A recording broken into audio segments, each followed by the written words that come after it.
What's up, y'all? This is Brave, and I'm back for another review of Love and Hip Hop Miami. This is season 5, episode 13, and the episode is titled Unfinished Business. So, you guys, let's get right into it. The show is back, and let's get right into this drama. First things first, we gotta start off with Amara La Negra, unfortunately.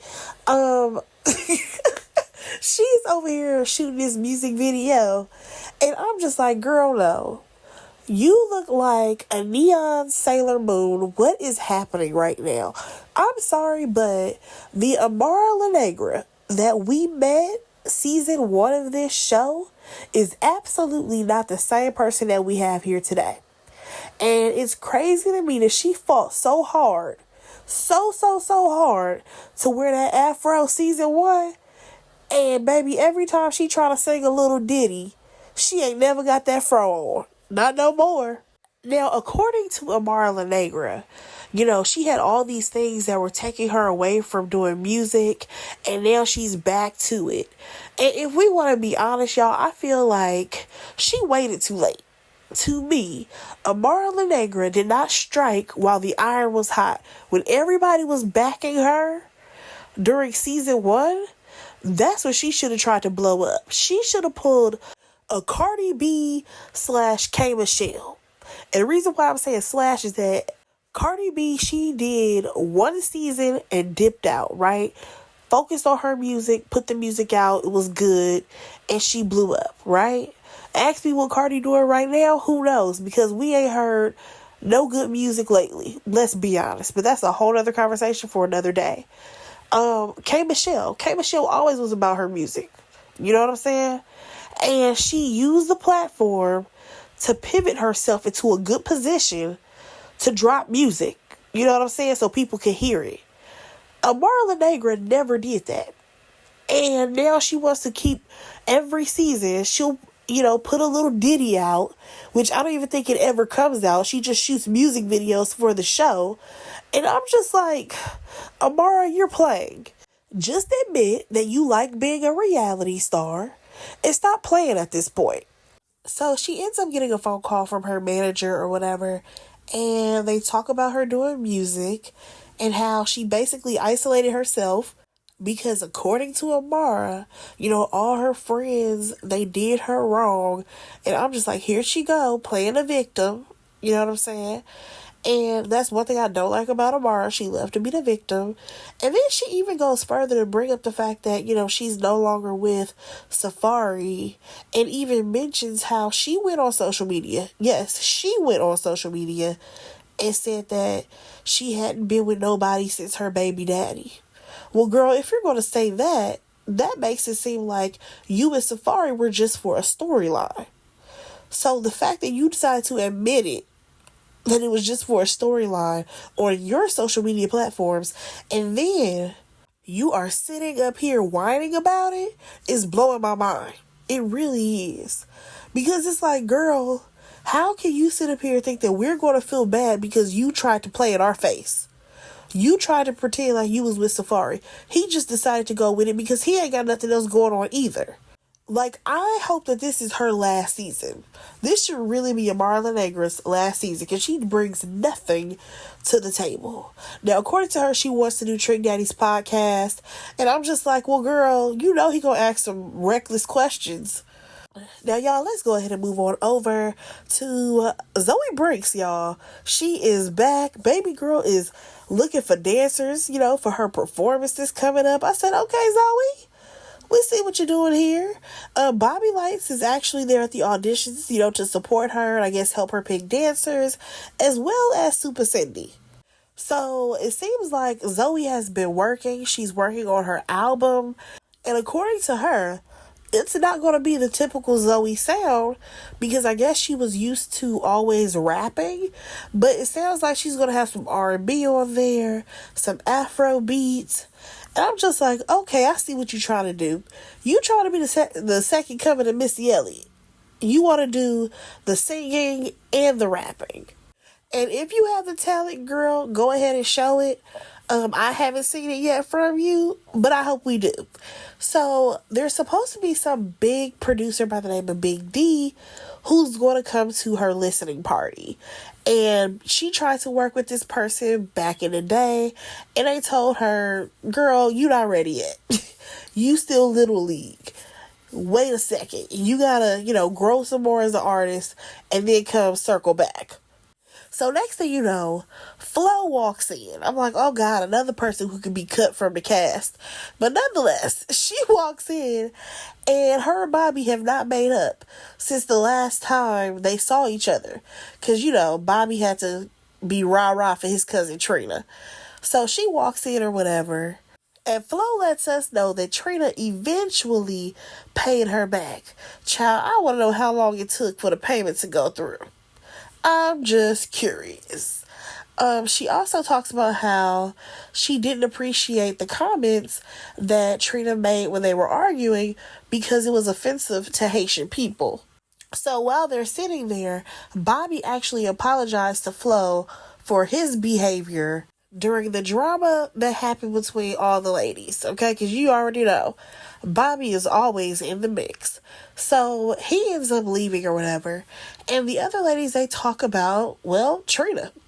They talk about Trina and how her apology was basically BS because at the end of the day, she said some stuff that was foul towards Haitian people. And she knew the backstory and, why it was messed up. Now, maybe that's a Miami thing or something because I didn't even catch what Trina said. All I know is that she was running off at the mouth. Like, I didn't know that the whole cat thing was offensive to Haitians. I'm not even gonna lie to you. Being from LA, we don't really have like a huge Haitian community like Miami does. So I was not privy to any of this. But Trina, I did see your apology. And it was BS. I did see your apology where you sat up there and was like, oh, I love the Haitian community. I have Haitian people in my family. It was giving white people when they say they have a black friend, okay? So Zoe, she actually ends up asking Flo, like, yo, did Trina even apologize to you? And Flo was like, no. And I'm just like, yeah, that's also a problem. Because at the end of the day, the business, it wasn't right. And Trina, you didn't show up for that girl. Talking about you was stuck in traffic. You were not stuck in no damn traffic. Now, one thing that I will say about Zoe Brinks is that she likes for things to be played fair. And what I mean by that is if somebody says something that's jacked up, call them out on it, no matter who they are. Because she brought up the fact that, when she got into it with Joy, so many people came at her. However, with Trina, she comes at people foul and she acts up. Nobody says a thing because she's Trina. Now, I said, oh, okay. I do like the fact that Zoe and Flo, they are realizing that Trina, she gets to walk around like the diamond princess that she supposedly is. And everybody's supposed to kiss the ground that she walks on, even though she treats people like dirt. Hell, worse than dirt. So I would not mind seeing these two ladies hold Trina's feet to the fire at some point. I really would like to see that. Like, I really did like the fact that both of these ladies spoke up on this show and talked about how, because she's Trina, she gets to get away with all types of things.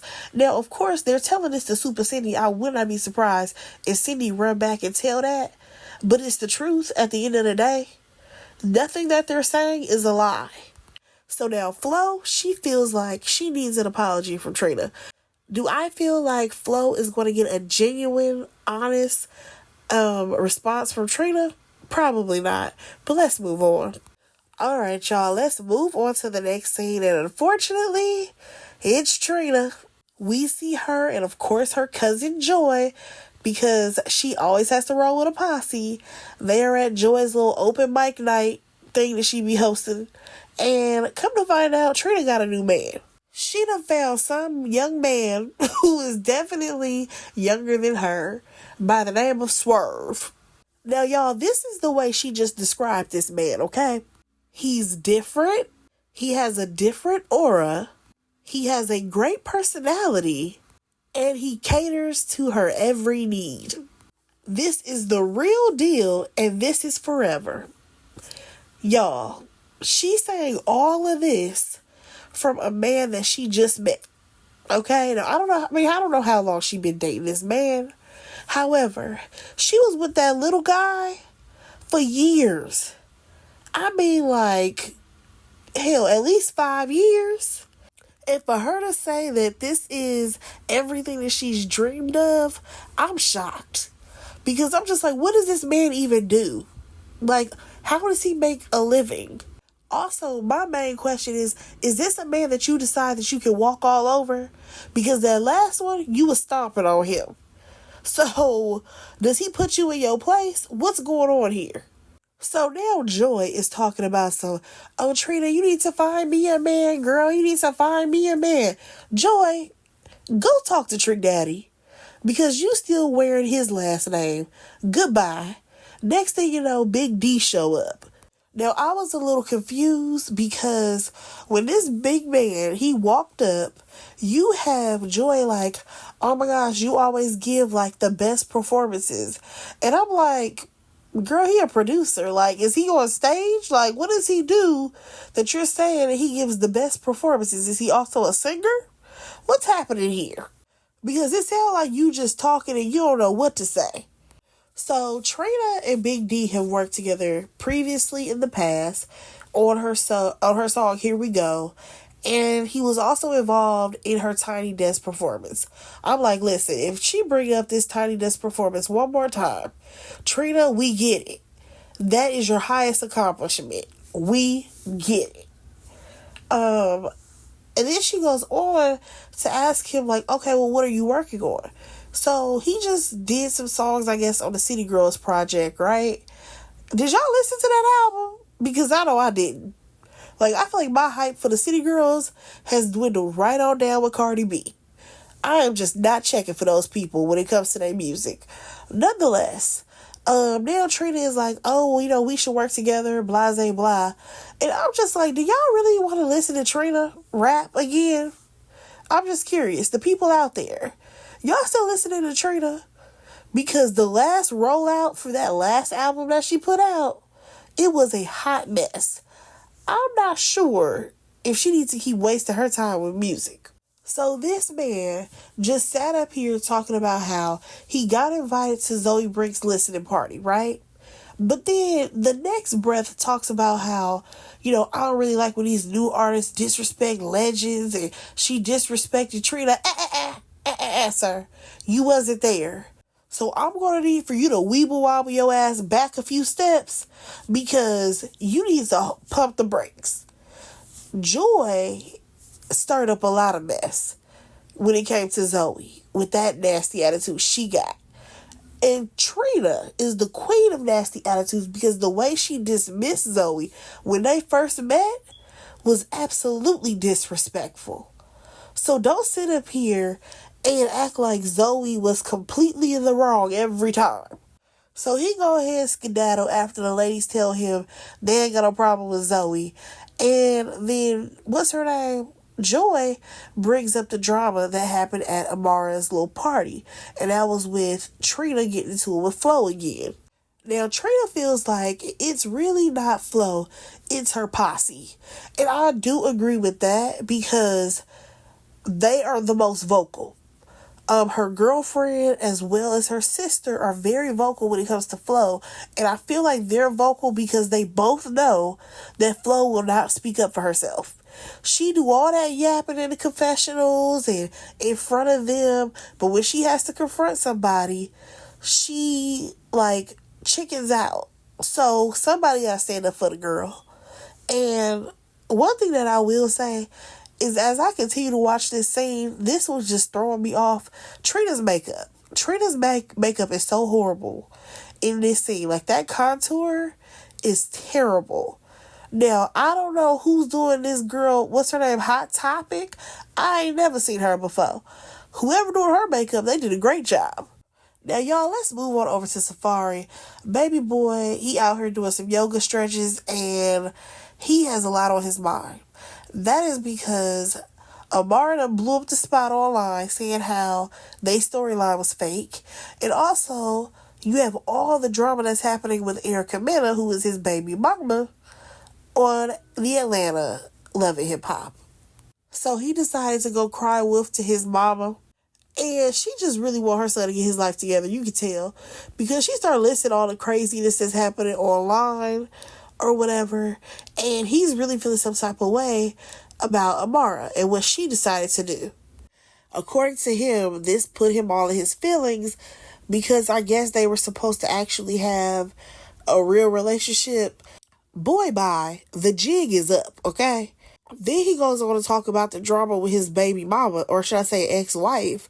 And his mama was like, well, this is why you have to teach the kids both cultures. Because they can't grow up thinking that they're only one thing. Because at the end of the day, those kids, they're going to grow up and they will more than likely look a little bit more on the Latino side. Their mama is already Latino. So she's going to raise them, a lot in her culture. Don't let them forget that they are also Jamaican. Because let's be completely honest, a lot of times when people decide to have children that are mixed race, those kids usually are more dominant in one race than the other. I feel like people try a lot more now. They do put in a little bit more effort. However, a lot of times you do see kids who are considered mixed and they are more dominant in one culture over the other that, is in their bloodline. But let's go ahead and move on because we got to talk about Trina. She decided that she wants to talk to Flo. So Flo shows up to the studio or whatever. So Flo starts at the beginning of the issue. And that was the fact that Trina did not show up for her. So I'm like, okay, we're starting at the beginning of this. So then they go on to the Magic Monday thing that happened. And that was where Gael and the other sidekick were doing all that yelling and arguing with Trina. And Trina is basically saying, like, that is where things escalated in the situation. And she's like, why would I take money from you or whatever?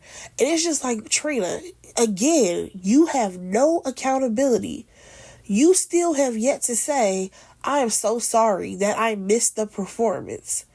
I do know that when we were arguing, your sister mentioned how, I took the money from you and I didn't pay back, but no, that wasn't true. Like, where is your paperwork that says we transferred the money back? Like, you gonna have to give me something. Because I feel like when they were actually sitting there arguing about how, Trina, she took the money and all of that, and they confronted her with that, Trina had no idea that the money never went back. I feel like her team did not send that money back until Trina probably talked to them that next day and was like, why is Flo and her people confronting me about some money that I'm supposedly owing her? And that is when her team got it together and sent that money back. So Trina again takes no responsibility because she basically says, well, the reason why I said the voodoo comment to you and your sister, because, Flo is like, why'd you even say that? Voodoo comment, because that, hurt her feelings in the Haitian community. Trina's response was that, well, your sister told me that. So I just repeated what your sister told me. So it is what it is. That's basically how Trina feels. And baby, I don't even know why Flo even brought up the whole cat eating thing, because Trina was like, listen, if somebody trying to bring you that heat, they come to your front door, you're going to basically hit them with whatever you got, okay? She feels like she's valid in her saying that, regardless of how the community feel or whatever Haitians have been through or whatever the hell they used to say back in the day. She feel like, listen, y'all was coming to me with some drama. You can't be mad at how I react. Now, here's the thing. On the one hand, I do understand where Trina is coming from, because All because we arguing does not mean I'm going to fight fair. Okay? I'm not going to think about what I'm saying to you. I'm just saying whatever I can to get you off my neck. Okay? So, and that's what happens a lot of times with arguments, especially on these reality shows. People are going so hard at the other person that they are not actually thinking about what they are saying. They are just saying it so that way, especially if they have any type of negative stereotype, anything that's, it is salacious, they are going to say it to back you the hell up off of them. Okay? Now, at the same time, Trina, you still can't get away from the fact that you offended somebody. Because clearly, with this all happened, Flo was offended, as well as some other people probably in the community. I don't know no Haitians. But where is your apology, girl? Because that little, ooh, I'm sorry, that was nothing, okay? Trina's so full of it. And then she said that she was willing to do another show with Flo. Girl, that's because of the backlash. But let's go ahead and move on, you guys. So, we get to this party, this soiree, and I couldn't figure out whose event this was. Like, I see this girl, but I could not figure out who she was until they put her name on the screen. And it was Eliza Reign, aka future baby mama. I'm like, girl, clearly your look is giving a dime a dozen because I do not remember you. So we see that Shay is there. And I'm like, of all the people to be here, why is Shay here? Because you don't like Shay. Last time I checked, you were Team Amara, and you were sitting up there feeding Amara some BS, trying to cause conflict between her and Shay. Like, girl, we have not forgotten any of that. So basically, Amara has ghosted Eliza, and now she want to come circle back to be friends with the other girls. And I'm just like, no, stay by yourself, girl. Because you didn't want to be friends with them in the beginning. You thought they were lying. You were so busy talking about Von Shay this and Shay that, when they were actually trying to give you a warning that, hey, Amara may do you the same way she doing us. To where she ghosts you because y'all already know Amara thinks she better than everybody. But let's go ahead and move on. So let's move on to Safari and Trick Daddy. So he gets introduced to those dumbass twins. Yes, y'all, they are still around, unfortunately. I guess we have to wait for the season to be over, the whole season, because for some reason they keep splitting them up for the twins to be gone. And Trick Daddy and Safari basically talk about Amara. So basically, Trick is saying that, Safari needs to go check Amara because what she said on that live got him looking like he's crazy out here and he looking like a fool. Now, y'all, I don't even remember all that she said on that live, but all I know is that she was saying that the relationship was fake. Okay? But moving on, Flo walks in the door, and next thing you know, her girlfriend Claudia, she's like right behind her. Baby, Eliza wanted a piece of both of them. Okay? She was trying to ask them how they get down, and she wanted to take them up on that offer of a threesome. I mean, at one point, she even licked Claudia. Like, she literally licked her face. Like, girl, how thirsty do you have to be? So, moving on, because I really don't care about the group talking about Amara and her bitter ass. No, thank you. So, we move on over to Shay. She ends up talking to her big-headed brother, and MJ feels like she has to get her man in check because Fabo can't be disrespecting the family, especially their mama and all of this stuff. Baby, what was her response? Shay's response to her brother was that she was going to block him. That she was going to literally block him from calling her phone. I'm like, girl, what? Like, I don't understand why you sit up here and you are willing to go back and forth with your family over a nigga that don't even really like you. Like, it is crazy to me. But moving on, we see Zoe. She is going to her listening party or her listening event or whatever, because it's not really a party. And Super Cindy is hosting it. She has a couple of people there who are supposed to be like movers and shakers in the industry, and they're going to play some of Zoe's music. I believe they played 3 songs, and I will say this sound for Zoe is completely different than anything else that we've heard from her. You know, she says that she's in her soft girl era, and the music absolutely reflects that. So she gets positive feedback. However, Big D, he pulls her to the side, and he basically told her that he didn't like the music. He said it was giving Lizzo, but he preferred her previous sound because according to him, she is the female version of Biggie. Now, y'all, I'm not even trying to be funny or anything. Is he saying that because, like, you can hear that she's a big girl when she rapping, like, as far as the way she sound, or what? Or is, like, her flow that nice? I'm just curious. So, she's proud of her music, okay? She likes this new version of herself.